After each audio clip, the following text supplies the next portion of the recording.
I think that's probably true, and it's a serious cause of concern because having hunger widespread, especially in the poorest countries of the world, can lead to tension and wars.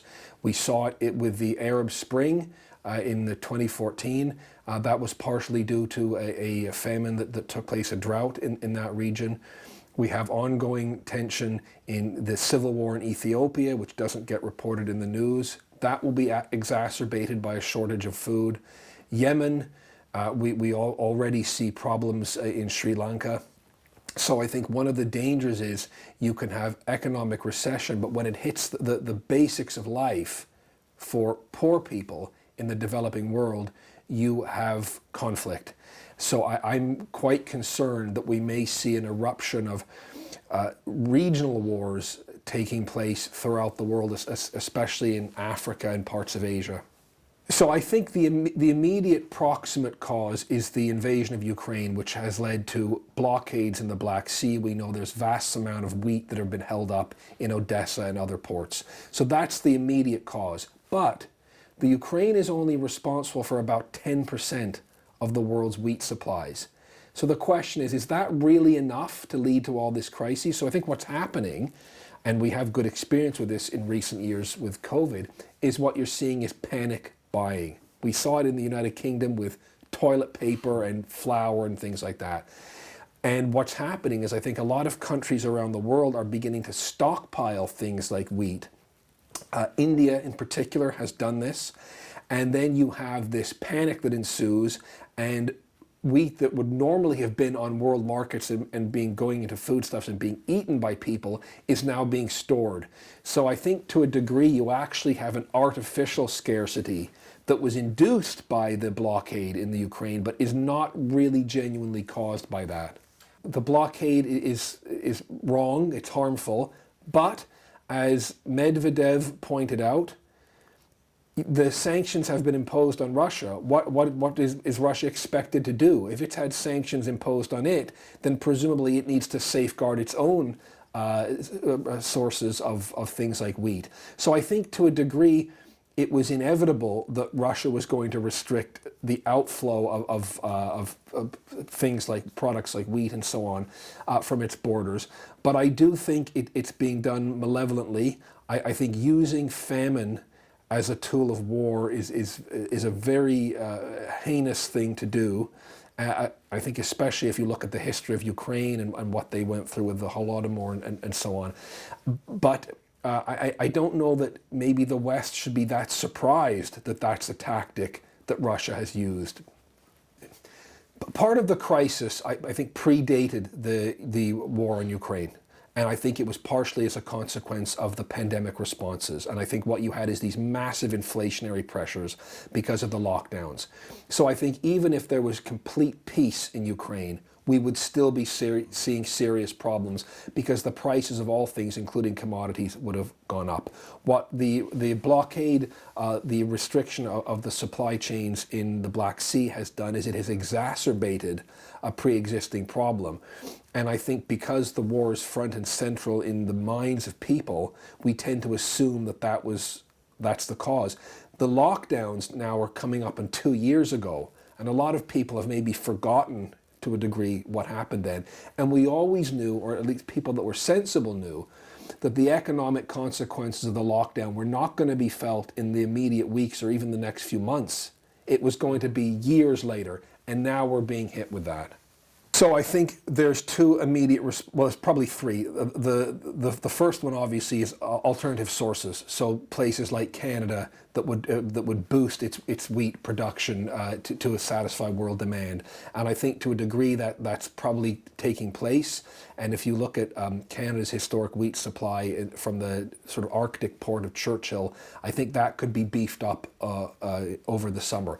But more pertinently to what's going on in Ukraine, I think there's two solutions. One, you could take the controversial militaristic one, which would be the US probably supplying Ukrainians with missiles that could destroy Russian warships. And there's been talk about whether or not that's going to happen.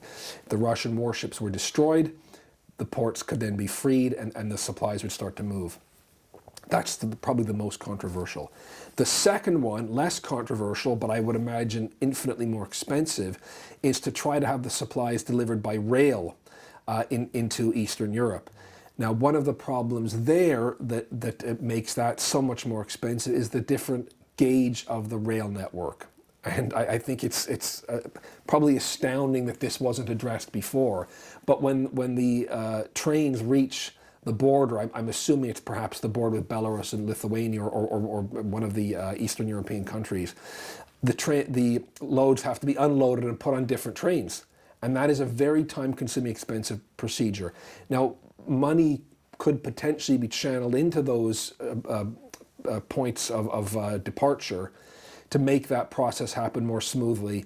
I imagine, I'm not an engineer, but I would guess that would be quite a bit more time-consuming and more expensive, but it would be a more peaceful alternative to the missiles. And third? Well, the third was beefing up the supplies from other countries. I mentioned Canada, I think being the obvious one, the supply of things like wheat and oil. The other one is Indonesia, which unfortunately Indonesia has been stockpiling their various cooking oils. Whenever sanctions are used, they should not be designed to hurt ordinary people. This is why you historically you see sanctions on luxury goods. You hear about sanctions on oligarchs and things like this. Now they're powerful people and they can put pressure on their governments. If you're sanctioning basic products that normal people use, like wheat, you're hurting the collateral damage of the war is so much worse than it needs to be. There may be an argument to be made that sanctions of various kinds of things, potentially like fertilizer, should be lifted. Now, unfortunately, that might be construed as some kind of an appeasement of the Putin regime. But I think given that the dangers that we're now seeing with world hunger, that may make more sense to do that. But I think what we're beginning to see now, the war's been coming on for 3 months now, is the limits of sanctions as policy tools. How much more are the sanctions going to induce a change in Russia's behavior? And I'm not sure that increasing them further or even maintaining them at their current level is going to lead to a different outcome in Ukraine. I think it could get bad. I think the situation could become quite serious. Look at all of the unstable areas in the world where there were already tensions. And throughout history, we know that as soon as you introduce scarcity of an essential resource, whether it's land, water, food, you have conflicts being exaggerated, becoming so much worse. So the Middle East, Congo, the North Africa, the Arab world, and in Sri Lanka, you have extreme poverty, but you also have regional tensions going on there. So you're going to take any tension that exists and you're going to automatically make it worse. And that's just the developing world. Look at what might happen in the developed world, in Britain, in the US, and Canada. The poorest people in society that are the most vulnerable when the prices of basic things like bread go up. You're going to start to see potentially civil unrest in the West as well. And that, again, is exacerbated by inflation. So it's almost, I know this is a term that's overused, but it's almost a perfect storm, really, in that case that's brewing. So I'm not sure how much more can be done other than boosting supplies where they're secure, potentially somewhere like Canada would be an example. I think that's exactly how the conflict will end, is through diplomacy. And many people have said this, and I think it almost seems self-evident to me, that President Putin needs an escape route, an off-ramp, as it were. He needs to be granted something that will enable him to demonstrate to his people that they secured something of value from the conflict.